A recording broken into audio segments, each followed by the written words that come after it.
समस्त राशि व्यक्ति माने दिनटी शुभ होगापाई बृहस्पति बार में बृहस्पति यह मंत्री जप कले बृहस्पति आशीर्वाद प्राप्त होगा सहित बृहस्पति जिते प्रकार रिष्ट होती समस्त सर्वरिष्ट खंडन हुए विवाह कार्य सफलता हुए विवाह आसुवा बंधन विवाह दूर होता विवाह आसुवा बंधक दूर हुए एवं विवाह कार्य सफल होता है बृहस्पति आशीर्वाद प्राप्त हुए और धन धान्य घर पूरी उठे। यही मंत्रटी हूँ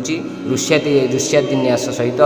ओम अस्य श्री बृहस्पति महामंत्रस्य ईश्वर ऋषि अनुष्ठुप छंद